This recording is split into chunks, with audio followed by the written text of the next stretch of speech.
You are now entering the box.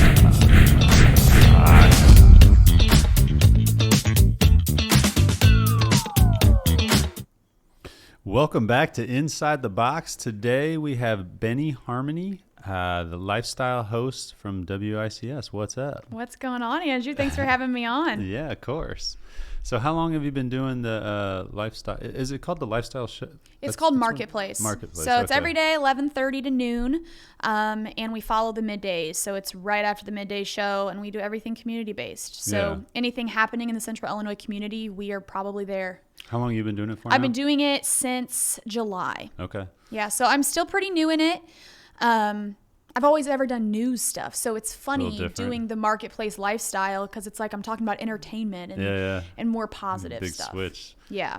Probably a little less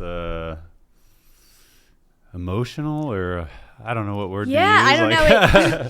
It definitely, what I've seen a lot of is it's a show that brings a smile to people's faces instead of... It's not like a divisive show. It's not like... It doesn't matter. It's very apolitical. So even with all the election stuff, I've just covered, kids in school doing mock election stuff with cookies. Just take it to a different level, a more emotional human level. Yeah, that's cool. So how does that show work? Like, I know we've been on it with Silsa to help spread the word about events that we had going on, which is awesome. Appreciate you having us on. Is it typically like you're finding stuff to do or to talk about or to have people to have on, or is it a lot of people reaching out, or how does that typically go? Yeah, so since it is a community-based thing, so I produce it, I host it, and I book it. Cool. So it's kind of a one-man show. I have some amazing editors that do a bunch of stuff too, but yeah, it's a little bit of both. So we'll have some of our salespeople will book clients for the show, maybe to promote their services, their business, everything from roofing to cleaning. Yeah. And then it's also, I can go out and find people to be on it if I want, or I have a lot of people reach out to me as well.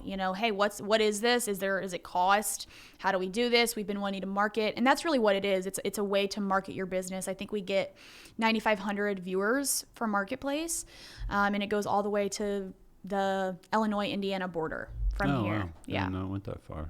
That's Yeah. cool. Is it always in the studio, or do you do stuff on site? We go all over. Do you? So, Okay. I've had shoots in Taylorville and Champaign. We have a shoot coming up, I think, up by Chicago, actually.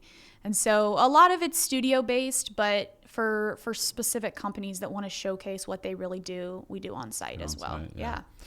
So how is, I'm always interested in this, because with like journalists or whatever, how do you go about a lot of times trying to find something? If you're proactively trying to find something, do you have a process you typically do, or just keeping it in mind when you're scrolling social media, or how do you usually go about that? As a journalist, you're never off. Yeah. You're constantly, I sit on TikTok all the time and scroll and come up. I'm like, oh my gosh, this trend would be so cool if I did it this way. And, or this specific client, their services, we could market it in this way. I think all journalists have a certain way in their brain. It's kind of like a creative. You're constantly... it'll be the middle of the night and I'll wake up and I'll be like, oh my, it's almost like if you're a songwriter and a lyric comes to you and you're like, ooh, how could I put this into the show? So for example, right now we're working with Springfield Fire Department, and it all started because I got a flat tire and I didn't know where the nearest gas station was. I was on a part of town that I just never go, and I pulled into the fire station and they fixed my tire, aired it up, pulled a rig out, aired it up, patched it, did everything for me. And I was like, whoa, what could I do with the Springfield Fire Department? So we just started this whole series where it's learn about your firehouse. There's 13 fire stations in Springfield. Yeah. We go to each of them. I know. We went to them. And give a whole informational, what each one has. Cool. The different people that are there. And so, I don't know, I think it's networking and it's being in the community, and that's kind of how things happen. Yeah. It was, what was it, National Firefighter Appreciation Day or something? Our First Responders Day was October 28th. I don't know. It was like a firefighter specific thing. And so I own Small Cakes also. So we went at Small Cakes. We went and had a bunch of cupcakes made. We went to every single. Well, we tried to hit every one. I think we ran out of time by the end of it. But we hit like basically every fire station right here in Springfield and took cupcakes to all of them. No, the things they appreciate the smallest things. Yeah. It's amazing. I felt a little bad because at a couple of them, it seemed like we woke them up, and I was like, oh, nah, they're probably not happy about that. But it was we had good intentions. Sorry if we woke you up. I don't know. It's just so cool getting to, because this is a community I was raised in. And so You're from Springfield? I'm from Pleasant Plains, so west of Springfield. But, I've been different places, and I've lived in Washington, D.C., but being able to be in journalism in the town that raised me and help those same small businesses that I was raised around, my parents being small business owners, it's really fulfilling. Yeah, that's awesome. So what's kind of your path looked like? Did you go to college? Kind of. Yeah. That kind of went to college. Yeah. So I graduated. I'm young. I graduated. I always say my college was an expensive party. So yeah, my college was a lot of failures and a lot of obstacles, but I wouldn't trade it for the world. So I moved out to Arizona after college to go to Arizona State. I got accepted into the global management program. It's a really, it's Thunderbird School of Global Management. And I moved out there, 18 years old, and started joining all these clubs. Just get involved. Mm-hmm. I didn't know if I was Democrat or Republican. I didn't know politics. I wasn't raised in a political family. But I ended up going to a rally in 2020 and met a congressman on the street. I'm a very outgoing person. I'll go up and talk to anyone. And he offered me a job in Washington, just on the street, on the spot. He gave me his phone number. He said, if you want to move to Washington, let me know. So what did I do? I called my mom at the rally, and I'm like, hey, I'm moving to Washington, D.C. She's like, I just moved you to college. Fast forward a couple months, I'm in D.C. I find a way to live there. I buy a plane ticket. So what was like, what initiated, like, what do you think made him want to offer you a job in the moment there? Like, I would say I don't know. Were you just asking him questions? So I don't even remember how it happened. Someone introduced me to him.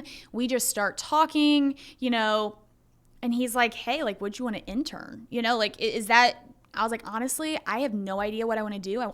As of now, I want to be in international affairs and foreign affairs. I'd love to be a United States ambassador one day. And that's when he kind of was like, well, how can I help? Mm-hmm. And it just all happened so fast. And I've always been, when I was in high school, I moved to Arizona for a semester because I wanted to see a different place, and went to high school there for a semester. I've just always been, when a door opens, there's a reason for it opening. Mm-hmm. And I never wanted to regret not stepping through one of those doors. Right. I'd rather look back and be like, that was a fail, but I'm glad I did it. So I moved up there and started working in politics for about 2 years. And how was that? It was good. I worked for the House of Representatives for 2 different congressmen, and then I worked also for the National Security Advisor. So I got a little bit of everything. But that's where I really fell in love with communications and, journalism and media. And you said that was 2020? That would have been, 2020, 2021, and then, Okay. And then I started, but I got turned down for every job I went for. Every media job, I was too young. I didn't have the look for it. I didn't have the speaking skills. I didn't have the TV voice. Mm-hmm. Hadn't learned that yet. And so that's where I really fell in love with it and started, doing public affairs for the congressman, and then ended up moving to Nashville. And that's where I really got into media. What initiated the move to Nashville?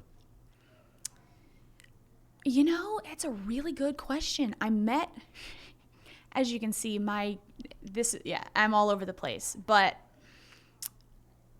through politics, I met a musician, okay? We were at this big seminar, and this musician was performing, a country singer. And I met his team, and I started talking to his team. And they were like, I think you do really good in Nashville. And at this point, I was just really exhausted from politics. It was draining. I had no personal life. Yeah. It was just, you're 21, 20 years old, and you're thrown into this world, and you want to, you put on a mask every day and pretend to be older. And so I kind of was just fed up a little bit, and I said I'm moving to Nashville. And so I found an apartment and moved to Nashville with no plan at all. Then started doing radio. Radio fell into my lap, kind of. I started working for a Christian-based radio station. What were you doing for them? Hosting it. Nice. So just Christian music, and then, and then I ended up moving back home. What initiated that? Our listeners and viewers are probably like, "What? Can't even keep up."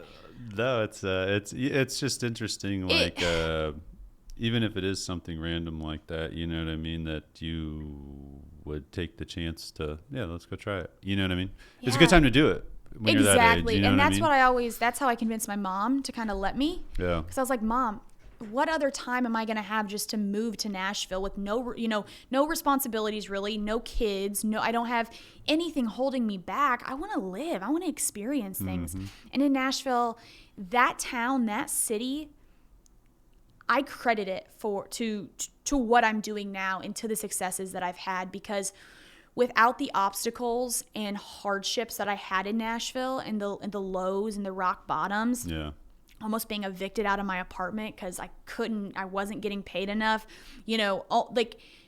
just all of it, it truly made me who I am today. And so I ended up moving back home because my mom was diagnosed with cancer last year. And, Can I ask what kind of cancer? Colon cancer, stage 4. Oh, my gosh. She's only 47. She's doing all right? Oh, yeah, she's in remission. You're like, amazing. Is she alive? Yeah. Well, no, my dad, I lost him to cancer. Oh, did you really? Yeah, in 2015. So that's why I was just curious. So they think it's from lung. Mm-hmm. He was a smoker. Yeah. And he was in the Navy, and back then you could smoke cigarettes in a submarine underwater. Oh no! So I'm like, that's probably what got you, man. A bunch of guys underwater in a submarine smoking cigs. Like, Jesus, that's like probably 10 years of smoke just in, you know what I mean, that one little thing. But yeah, he battled it for a while, and it was a rough battle for sure. Yeah. But it's what put me on this path. Exactly. So. And looking back, I think everything happens for a reason, and in everybody's stories, and everybody's so different. No matter what you believe in, you can't really look back on your path and be like, oh, that didn't affect me at all to help me get, it's like kind of a puzzle. Our life is a puzzle. Mm-hmm. And so when she was diagnosed, she's a, super workout person, runs 6 miles a day, doesn't eat seed oils, farm fresh everything. It really changed our life. And she kind of took a holistic approach to it, changed everything, started the homesteading stuff, and we all became healthier because of it. And then she, about a month ago, got her first MRI since, and there's no cancer. So she didn't do she did chemo. Did she? Okay. She had chemo and radiation. She was really against it. And I was like, Mom, just please do it. Yeah. Just try it. But she also was doing the holistic stuff on the side. Mm-hmm. And she started researching everything she was putting into her body, the different, herbal medicine that should be given to us, but we're told to be put on these meds instead because of, the big pharma and all of that stuff. Yeah.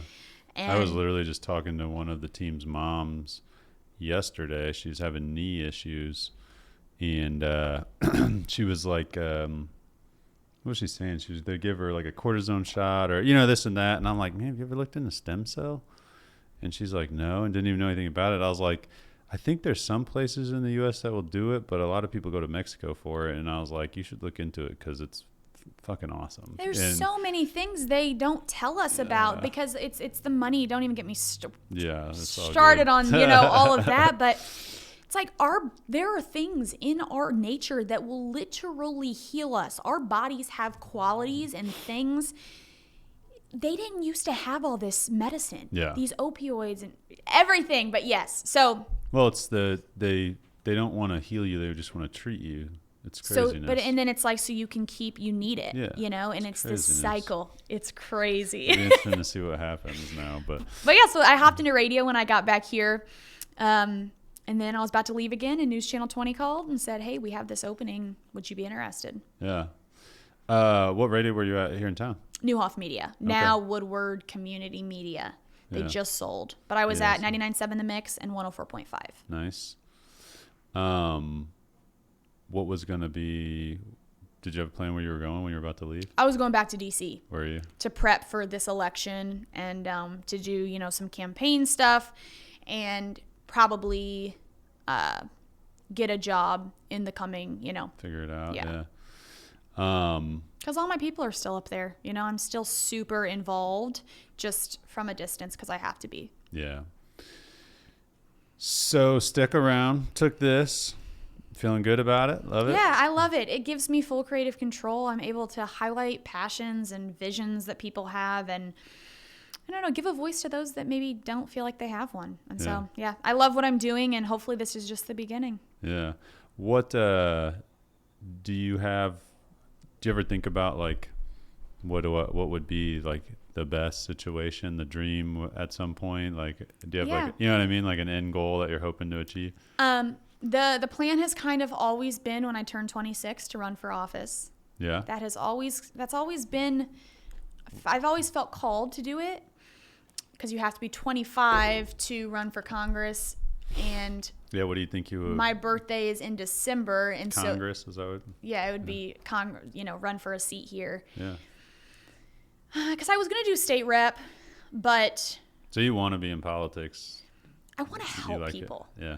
I want to, and I know every person. It's frustrating because you feel so helpless. I know, and every person joins politics and says, "Oh, I just want to help people." But no, like, I just, even being on TV, feeling like I have some sort of influence to help people figure out who they are, what they want. Mm-hmm. I just want to help this community, being on the ground, especially now with this job, seeing the issues that need fixed. And sadly, that's how every public servant starts, and then they end up getting power hungry, and it kind of fails. But I want to be influenced by money. Yeah. I want to be in and out. You know, like, I want to help however I can. Yeah. And so that's kind of, you know, or be some, anchor on Fox or something. Just, I really just have a heart for helping, giving people a voice, because I never felt like I had a voice when I was growing up. I always felt like, you know. I think a lot of people feel like that. You know what I mean? Especially here in Springfield. I went to a school where my graduating class was 80 kids. My teachers were telling us we had to go to a community college and then do this, and then you're going to have student loans and you're going to pay those. I'm like, that's not the path for everyone. No. I've been asked to speak to a lot of different classes, and I always tread the subject lightly because I don't want to just completely discourage college. But I try to relay, like, you could do anything you want to now. You don't have to go to college, basically. Unless you want to be a doctor, a lawyer, like something you have to go and, you know, get something. It's just a receipt. They want you to have a receipt. And there's just so much stuff on the internet. I mean, I joke around that college was an expensive party, but I was also on the dean's list because most of the stuff I was doing in college I already knew. Like, I taught myself graphic design. I taught myself all these programs. So it was very easy for me to, like, not pay a lot of attention in class, or, you know, be tired in class or whatever it may be, or miss class, and still do well on tests and do my projects and do everything I need to do to still get a good grade. But again, I was lucky enough to identify what I enjoyed doing early and teach myself that before even getting to college. And there was some things I learned in college. I had a couple marketing courses with a professor that was inspiring, you know what I mean? And then there was one program I didn't know a lot about that I did learn some about in college. But honestly, the internship after that is where I learned a lot, you know, and I have this weird prediction that I think that someday in the near future that people are going to actually pay for internships like they pay for college. Ooh, I've never even thought about that. Because when I had to do an internship to graduate. And when I was doing it, I for a while, I thought that I wanted to do, like, design stuff for the music industry, because I love music. I love design. Like, it seemed like a good thing. So I was applying for, like, Sony, like, all these big companies. And I'm like, I know if, like, because I'm a hard worker. I've always worked since age 10. Most of the time had 2 to 3 jobs, if not more. One time when I was going to Lincoln, I had 5 jobs. Wow. And I was like, I know if I can get in somewhere, I can show them what I can do, and they're going to hire me, you know? So I was like, I would literally fucking pay to go. Like, I would pay Sony to have me come to an internship. You know what I mean? And I just think that there's going to be more of that as less people go to college and they just want a chance to show what they can do. I agree. I don't know. Because my real world experience is what gave me the skills that I needed for the job that I have. If I would have stayed in college, and I eventually do want to, and I've had some really good professors that have helped me and believed in me. And even when I was at radio, I was taking a few classes just to try to keep progressing that. Because it does teach a sense of routine, and it teaches you how to... That's the biggest thing. That's what it is. You're putting your head down and working and getting things done. And that's what I say, and when I have spoke to these classes, it's committing to something. Some people, they need it because they need the structure. But if you can create your own structure to teach yourself through online methods, then you can learn anything you want to. Absolutely. But you have to be willing to put in the work to do it. Yeah. I kind of believe in baptism by fire, because especially in today's society, the classroom isn't going to prepare you for what's out there in the real world. Yeah, I didn't do anything with social media in college. No. And that's all we do that's now. All you do. You know what I mean? Yeah, it teaches you a set of skills like we talked about, maybe the routines and the habits, but yeah, it doesn't teach you those real world skills that you need, how to communicate with people, how to understand things, and really, it's just a deeper level that the real world gives you. Yeah, no, we bring in, sometimes we'll do internships or hire people starting off, and most of the time they're like, I learned more here the first 2 weeks than I did like all of school or all, you know what I mean? It's just like, Jesus, it's craziness. Because a lot of these professors teaching too, they've never done really the thing they're teaching. Right. You know what I mean? They're teaching such a general. They go to school for it, but maybe they've never started a business, but they're teaching a business development class. Right. And it's like, wait a minute. So I'd rather learn from. Have you ever done this? Like, I'd rather learn from a business owner, maybe, on the struggles and the obstacles and how to succeed. And nothing against those professors. Right. I just think there's better ways to learn. Yeah. They just have gone and learned about business, so yeah. And so then they teach you. I'm sure some have, but actually started a business. But yeah, it's interesting. One of our team was telling us about like at their school, and I think it's Petersburg. They do something with the stock market now, where like you like sell. What did he say? I think they sell like jerky or something. The kids all get to sell like jerky, and the money they raise from that they get to put into a stock. Oh. And then they get to like monitor it or watch it or something. And I was like, damn, we didn't do shit like that when I was in school. No. I was like, that's sweet. I didn't learn about the stock market until I was like 19. That was just because like, all right, I got to figure. I'm just interested in like, how do we make money here? Yeah. No, we go to, so that's probably Porta, Petersburg. And I think that's what he said they do. Something with. Plains has kind of started to make more classes. Like my little brother, he's a sophomore. He's telling me about all these electives he can choose. I was like, that's funny, because when I was there, I think we had like accounting, and that was it. I did learn how to write a check in high school. Okay, I will say they taught us a little bit, but yeah. It's funny too. You talk about like wanting to help people, and I read this book a while ago, and I hadn't really implemented any of it. But it's always been in the back of my head, and it's written. So the only thing we didn't remodel in this building was the bathrooms. We left, they're like they're old school looking. So I just leaned into it. There's like old shitty pictures hanging in there, and I like was writing on the walls of the stalls, just different quotes and stuff.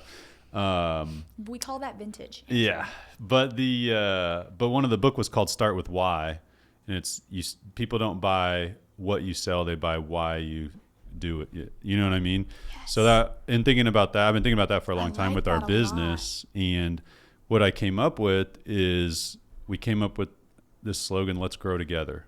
Because I've always said, like, one of the things we do is we focus on helping our clients grow. And as we help them grow, we grow right along with them. So, but now even as a culture more, we've leaned into it where I am talking about it more openly. That's like, all right, like, when we help clients grow, not only do we grow, but while they grow, they're creating more jobs. And the more they create more jobs, the more it helps our local economy. And everything we do has this trickle down effect that has such a large impact that we need to be thinking about and why we're actually here doing what we do every day. What's it called? It all starts with the why. Start with why. Start with why.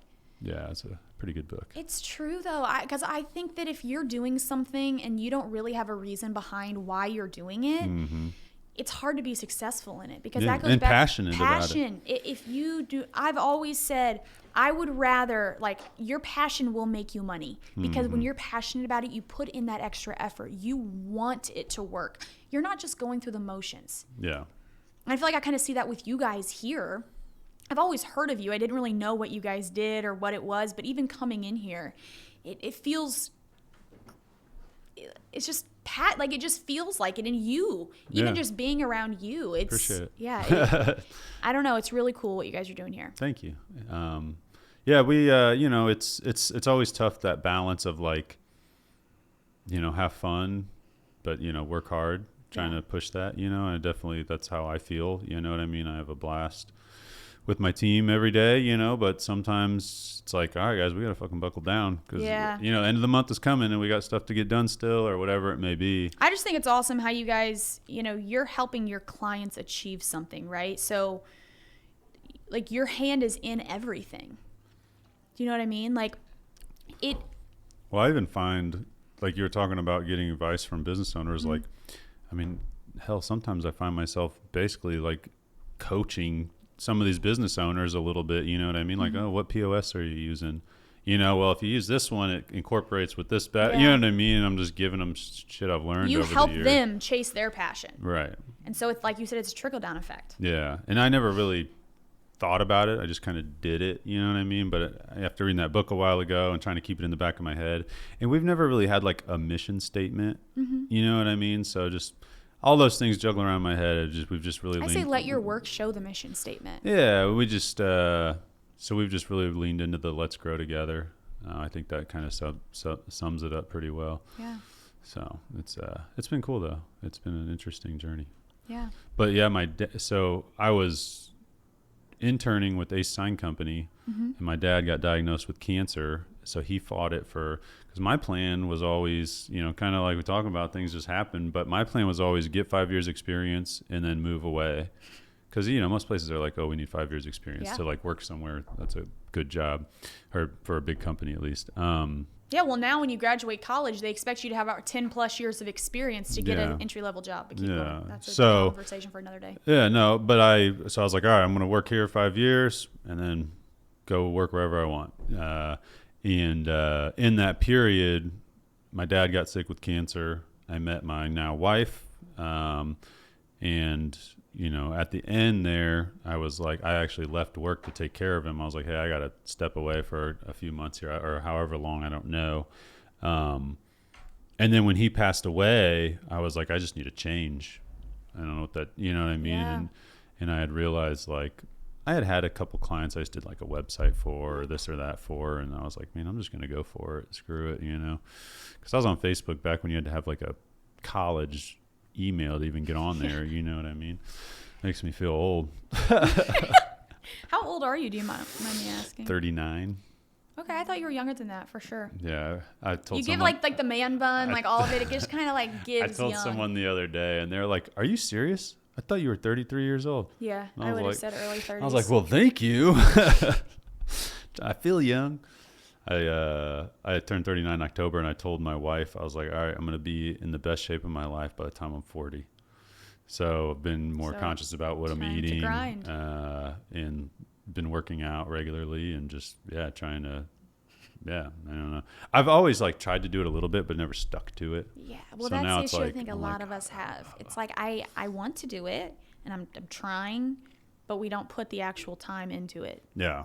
And I've tried to eliminate any friction where I could come up with. I'm good at making excuses. Oh, me too. Oh, it's the best. So, like, I'd join a gym, you know what I mean? In the past, when I tried to work out, I'm like, fuck, I got to drive to the gym. It's going to take me 20 minutes. Oh, I probably just or 10 minutes when it was close to my house. And then it's like, oh, I don't got enough time. I'm only going to get like a 20-minute workout in.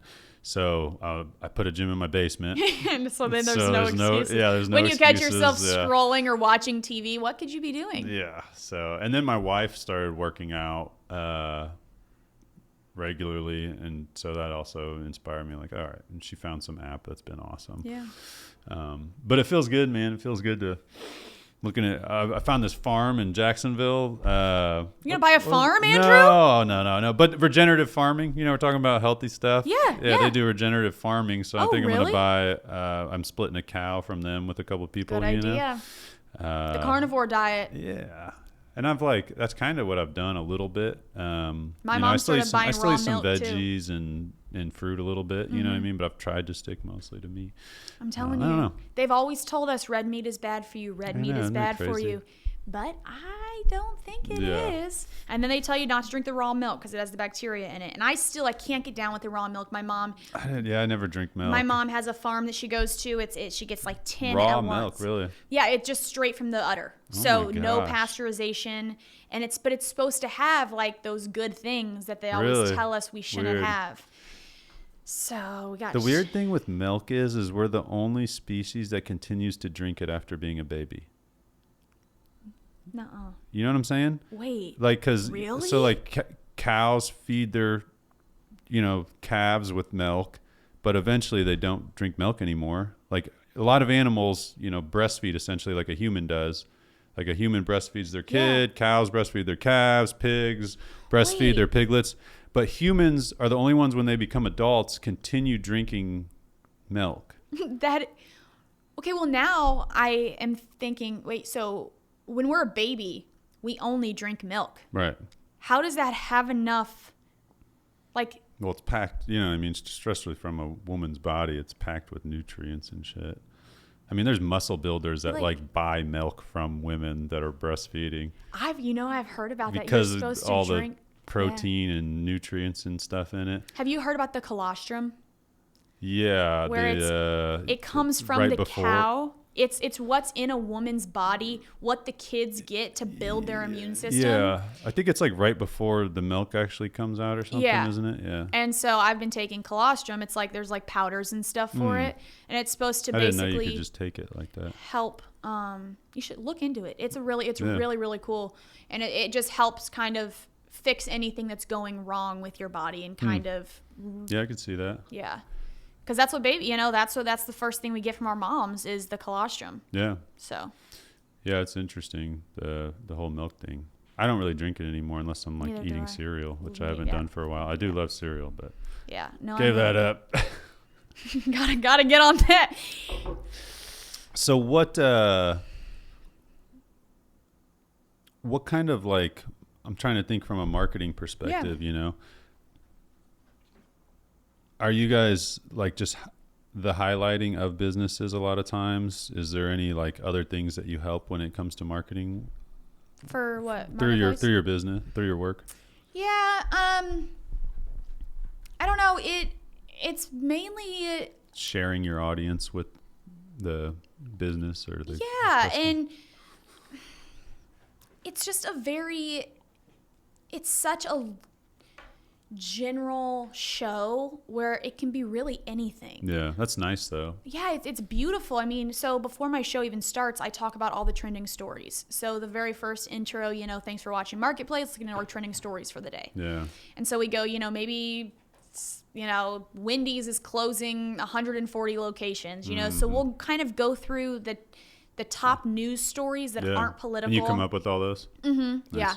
And so then I kind of have to do the research. What should I cover? What would people be interested? You also have to think about your viewers, So if some sort of company came on that was for a younger generation, it probably wouldn't be good for them to advertise with us because of our viewers. It's a lot of older folks. But then it also is they're the ones that call their grandkids and said, hey, Springfield Fire's hiring. You need to go send your application in. But yeah, it's a really beautiful show because it can really be anything. I can highlight people. I do local artist spotlights. So I just did a production company this woman started where she's a videographer and it's her side hustle. We do that local artist spotlight. What was her name? Was it Emily Widener? Oh, okay. We'll have local singers come on and they'll play an acoustic, little performance in the studio. The studio over there is cool. Yeah. It was neat to see it because, we just have our studio. It's obviously very different because we're not a putting it on TV. Yeah, so everything it's so multifaceted. I mean, you have one studio for all, but we have Fox Illinois, we have ABC, CW23. And I love the efficiency side of things, you know, where it's like, okay, we have our set here. Yeah. You know what I mean? And then just our like master control moves the cameras really quick if we need to be on. So I have like L pod and R pod and couch. So throughout the show, I'm walking around the studio. Okay, you're over here for this shot. You're over here for this shot. Yeah, it was cool doing it. And just seeing it when I was in there. I thought it was really cool when I first started the IFB. I was like, oh, they can talk to me through my earpiece. Oh, okay. So like it was like, you know, you feel like you see the musicians on stage with their in-ears on. Yeah. And so every day I'm like, the people are talking to me while I'm like the other day, I didn't know I was still live. And I'm looking at the camera and I'm like, oh, are we still going? And on my producer in my ear, or my master guy, he goes, Benny, you're still on live television right now. I was like, okay, well, thank you guys so much for watching. Just so you know. It's all live, though, most of the time? Or? Yeah, no, I mean, every day the show is live, but a lot of our segments are pre-recorded just whenever clients can come in and record. Right. And I usually do those in the morning. It's on every day? Mm-hmm. What time can people check it out? 11:30 a.m. every day. And I like to say it's fun and facts. You learn something, but you also like to get to have fun with it. Is it broadcasted online? I know it's put online. Yeah, so if you go to NewsChannel20.com and you can just click watch at 11:30, it'll be on there. Nice. Mm-hmm. That's cool. Yeah, it's nice. I really enjoy it. Yeah.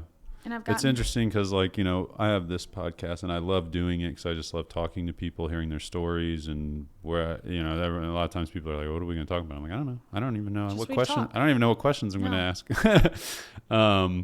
It's nice to have a not scripted conversation. Yeah. And it's sometimes I pressure myself a little bit to keep it on par with what we do when it, like marketing, business, you know what I mean? But at the same time, I'm like, God, I just don't really care. I just like want to go wherever it goes. Like we were just talking about health and wellness, you know what I mean? Yeah. So I've kind of let go of that a little bit, and just see what happens. I think that's what people want, though. People want to listen and watch something that's real. Yeah. You know, I think that's why kind of Call Her Daddy got so massive, because it was so just like off, just cusp, just whatever happens. Yeah. And it's entertaining to people. It doesn't feel like they're watching something. It's crazy how much Barstool has blown up, like certain podcasts. But Call Her Daddy, Bussin' with the Boys. What was the other one? I feel like there's one other one that they BFFs. Maybe. The BFFs podcast. Anyway, they're like, yeah. But think about, you guys are kind of like a Barstool. A little bit. Yeah. Better than Barstool. No, but you know what I mean? Kind of with the podcast, with just the digital, the social media. Yeah. Yeah, but now the podcast market is so just flooded. Oh my God! Because after well, that's what I have a lot of clients that are like, we want to do a podcast like you. We love it. You know what I mean? We love watching yours. You do a great job. You know, all this stuff. And I'm like, yeah, I think you should. I was like, you can create content from it. It's fun. I said, but if you're going into it thinking you're going to make money doing it, then you might as well just not do it, because I mean, I guess technically we've probably made a little bit of money because some of the people we've had on have signed up or done some business with us or whatever. But I genuinely just enjoy the conversation. When else do you get to sit for like an hour with somebody and just talk one-on-one? Face-to-face conversation. Uninterrupted. So I just, you know, this will be episode 61, and we've been doing it for a while. And, you know, there's been times where it's been like... we haven't done it as much. You know, we try to put out one a week is really a goal. Does it always happen? No, not at all. But, you know, that's just a lot of times depends on what's going on. If, you know, we're busy with client stuff, it kind of gets neglected or whatever. I've tried to, you know, Ryan has basically ran it from the beginning, and now he's more in a position where he can focus on it more, and, you know, booking guests or thinking of people. And then this room, I mean, alone, like this table used to be our conference table, our lunch table, our podcast table. It was everything at our old studio. So we always had to set up cameras, break it down, set up the equipment, break it down. And then it used to be that we'd record with 2 cameras, and then he'd have to go back and watch it and sit there and cut. So now with our setup now is we got 3, and he's live switching. So as soon as we're done here, I mean, we could put this out today. Like we'll literally be ready to put it out as soon as we're done. Because he's switching like the camera shots and stuff. That's what all the clicking is back there. Well, and a pen, but so yeah, cool. he's just. I mean, kind of like you guys do, switch between cameras, but you're just doing it live. I mean, we could do this live if we wanted to. Yeah, so we'll have one camera as our guest close up. So when they're talking, they switch to that one, and then when it's both of us. Yep. Yeah, so we got you, me, and middle. That's so cool. The only thing that is, if we have more people, obviously, then this camera covers 2 people instead of 1. Yeah. So it's not quite as tight. And same with that one if there's another one. I try to keep it to 1 person, though. It's weird when you have 3 people. And you're trying to... Or 2 people, because you're trying to get a story from one and then move to the other for a story, and like having a balance of like talking to both of them. I just like 1 person, honestly. Yeah. Unless it's more of just like a shooting the shit type of situation. You mentioned that you love music, that you're a music person. Yeah. So I actually started when I was at the radio station on the Rise Radio, and it was a podcast. And I would interview rising artists from all over, from Nashville, from LA. And oh my gosh, I loved it so much. And it was a grind because, like you said, how the podcast market is and stuff. But I got so much fulfillment out of it. Just getting to sit and talk to these people and hear their stories and why they chose to go through what they're going through, busting to make a dime, Yeah, especially with artists. Oh my gosh. We had Lance from Lick Creek in here, and man, hearing his story and just stuff they've gone through, and from record deals, and like literally there was a record deal that they competed in this show, and if they would have won, they would have basically given up all their rights to everything, but they just wanted to make it, you know what I mean? You end up selling your soul just because, but then you get shelved. Yeah. And so I give so many creds to these independent artists that are just working their asses off and just playing one-hit shows. Yeah. Traveling in a car. There was at Boondocks last weekend, I introduced Braxton Keith. He's an up-and-comer on TikTok. And nice. I talked to his opener, literally drove up from Nashville in his Kia to open the show, just him and one other guy on just acoustic. And then he had to drive back to Nashville that night because he had to bartend first thing Sunday morning. Yeah, Jesus. I was like... Dedication, passion. That's the grind right there. But it gives me chills. I love it so much watching people put in so much energy for something they love so much. Yeah. So awesome. Yeah, I mean, I could... I don't think, like, currently we don't give this enough attention to make it, I think, what it could be, and we'd probably have to try harder to like either go to people, like, you know what I mean, because obviously if you get somebody big, they're probably not going to come here. Like, we were able it's not the same to do Zoom, It's I don't want to Zoom. I would rather spend the money to like fly there and take some mics and stuff and actually do it. But I enjoy it right now. If someday it's doing well and you get sponsors or something, that'd be cool, But you got to put in the effort. You got to put out the episodes and do it. And well, it's interesting because, like, I mean, we do all right. We usually get a couple thousand at least per episode across all platforms. Usually it's somewhere around 2,000-3,000, something like that. But it's interesting because on Spotify, it'll tell you, like, at the end of the year, it gives you your like statistics, and it's like, oh, you were the top podcast for 3 listeners, and I'm like, 3 people? I'm their top podcast, like, and that seems like nothing, but I'm like, really, 3 people listen to my podcast more than anything else? That is bizarre. Crazy. And I don't like re-listen to my podcast typically. If I do, it's usually not on Spotify. It's just like I'm just checking to see how sound was, how the cameras were, or whatever, real quick. But even that's like kind of inspiring. Like, damn, 3 people listen to this more than any other podcast. Like, they tune that is in. Bizarre. Like, they're ready when you post when you release an episode. So that's pretty cool. And I don't know what it's at now, but that was like the end of the year last year or whatever. Yeah. So that's pretty cool. Just those little things that it's like, oh, that's pretty neat. Yeah. I love it. So are things crazy over? We don't got to dig into details, but are things crazy over at the office with the election just happening? And just a tad. Wait, I mean, all of our people, all of our producers, editors were there last night until at least 3 in the morning, just editing, putting in the constant update of who's winning in the polls, local elections, you know, because we have to, when we call it, you know, local level, that's when people know, right? So yeah. How's that work? You're just waiting for like your guys' higher ups to be like, okay, you can call it for this, and then it gets passed along? So we have logs that like everything goes into. It's so intricate. But like, so my photog and videographer, he's also in our creative services department. So he puts in all the logs of like every commercial that's going to play during the day. He puts everything in. So they have to create graphics and put it into the systems constantly, like 5 p.m. What are the numbers on the polls? You know, 5:30. What are the numbers on the polls? So then our anchors will be like, you know, this person's at 51.7%. I mean, it's so, you have to enter every single little thing. But then it's like, so where are so then they're getting their information. We're getting our information like from the polling systems, right? Gotcha. So but it takes so much just to get those results out. Yeah.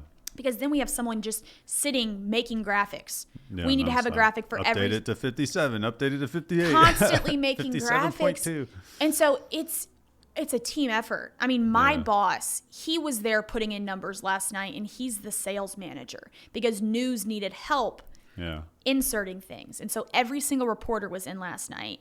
We had one like at the county building. We had one, you know, at a random polling location, like all over town. So it's that's craziness. Yeah, it's interesting. You know, I was mostly watching everything on X, but I was just scrolling through some of the things, and there was it's just interesting, all the different things, and that's what I look at. I'm like, man, look at all these fucking graphics and like updating this and these charts and the sets, and I'm like, this is crazy. And so then somebody's making all those things that are showing live behind our anchors of the 3D. You know, like somebody is having to make those. Don't just come from national. Yeah. We make those. Yeah. And we get some assets and some graphics from national for like the presidents, you know, but for all the local stuff, that's all us. Yeah. It's craziness. Yeah. So is that something that they expect you to talk about on, like, did you do your show today? Was that brought up on your show? What, like the election? Yeah. I may have kind of like hinted at things a couple times, but I just didn't know if they expected no. you to mention that at all. My show is like maybe, you know, I could say, thank you guys for tuning in last night for our election coverage, but like my show, nothing news. Yeah. Like unless it's something in the community. Right. Unless, like, for example, I went to Southeast High School the other day. They were presented, their football program was given $1,000 check. So that's like kind of news, but anything politics, the second I cross that line, because you have to think, I'm dealing with clients that are paying to be on the show. So they don't like my political beliefs. Guess what? They pull their money. So I'm in a more dangerous position, which that's why they're so hard on me about my opinion and just kind of drawing back and not reposting things and not posting things.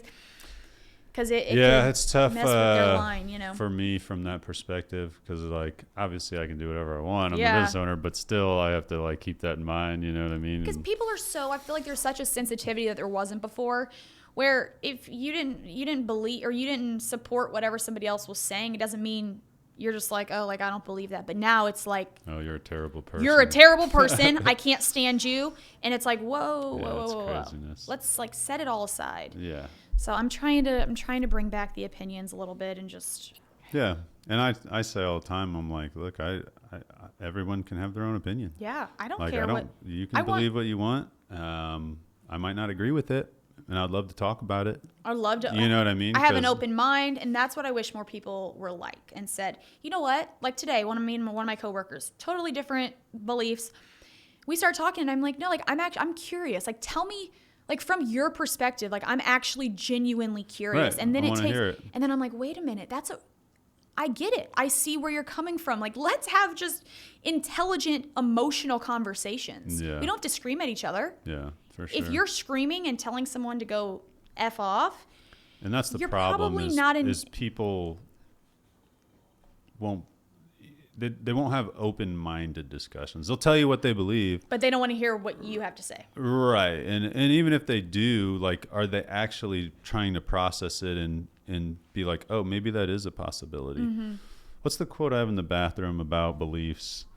It's the purpose of beliefs, or I can't remember how it goes. It's something about evolve. The purpose of beliefs are not to be married to them, but to evolve them, or something. I don't remember how it goes exactly, but it's something along those lines, like evolving your beliefs. I like that a lot. Instead of just being stuck to them. Yeah. Because things change. The world changes, and beliefs change. Something you believed 2 years ago could be, even look at people that flipped their vote this year that were like, I would have never thought I was going to vote for this person. Yeah. But things change. Yeah. And you have to evolve with it. Yeah, the world will keep moving without you. I hate to admit it, but it was my first time voting. Well, congratulations. Thank you for being a first-time voter. I voted for something local like last year, but for president, it was my first time voting. But it was just an important... I got 3 kids, like 5, 4, and 2, and I'm like, I have to at least feel like I did my part to... protect their future and the way I believe is going to be the best path, so yeah, and I made a couple political posts, some people got mad about them, whatever, but I made that decision, like, I'm going to do this, I'm going to word it in a way that a strategic way, whatever. And I also always do my research. Like, I would never post something like someone said, like, oh, that's fake news. And I'm like, it's not, though. Like, here's the proof. Like, I went and did the research. I have it here. Like, you can look at this. You didn't just pull it off a random Twitter account. Yeah, I'm not just looking at one person saying this happened, or, a mainstream, you know what I mean? Yeah. And then just running with it. Like, no, I'm like, okay, let's go look here. And I'll look at it, and then I'll be like, well, let me see what the other side thinks. And where's the original video of, like, the full speech? Or, you know what I mean? And it's like, I just want to know. Like, I spent way too much time this last year on this shit. But I wanted to be informed. Absolutely. And I wanted to be able to talk about it if somebody was saying one thing or another, and not just be like, oh, I don't know. Yeah. So I don't know. See what happens. It's going to be interesting, Andrew. It's these next few years, I don't know if any of us know what's going to happen. Yeah. But change. I think, I don't know. Hopefully for the better. Well, it was awesome having you on. Yeah, thanks for having me. I know my story's kind of all over the place, but I think that just describes me as a person. Yeah. It's good that I think it's good to let people know that they can be all over the place. And your journey, it does not have to be one way or another, and you don't have to do this. Everybody's journey is different. I think an important message with yours is that you were open-minded about things that were presented to you, and like, oh, let's try it. Yeah, because what do I have to lose? It doesn't work. I don't like it. Right. Okay, but would I have known that if I didn't try it? Yeah, and even if it's money, like even if you did go broke, get evicted from, at least you did it when you were that young. You know what I mean? You still have time to. And then I'll have those lessons that I learned when I'm shopping at the Dollar Tree to find some ramen for dinner, because my parents, their success isn't my success. Yeah. So, they're not going to give me money. So I have to figure it out. Right. And those lessons that you need to learn them when you're this age, when you're 22. I'm 22 years old, almost 23. And I've hit the bottom. But it could be worse. It always could be. And I wouldn't be who I am without those. Yeah. Without those lows. Check out her show at 11:30 every weekday. Every weekday on NewsChannel 20. If you have cable, you can get it on cable. Get it on the website, wherever. What's cable again? Whatever.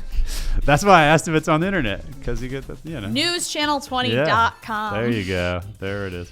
Thanks for coming on. It was awesome hearing your story. And any local businesses or whatever that want to get some exposure or share something, an event, reach out to me. Again, Silsa, you guys are gracious enough to have us on all the time to share events we have coming up. Super helpful to get the word out there. And thanks for helping. I'm on the board of Local First. Oh, yeah, I just joined the board. I completely forgot about that. Yeah, so you guys are helping us with all that, so thank you. Yes, they should. I think you guys got an exciting board getting put together. It's good. I don't know the final people, but there's some few I know. Really good people on there. I think we're really going to be able to help the community. Yeah, we're excited to, I think last year was a lot of setting up for a strong, moving forward, which is cool. So I'm very optimistic about just how everything. I think it's up from here. Yeah, for sure. I think it is. It'd be awesome. Well, thank you so much, Andrew. Thanks, everyone.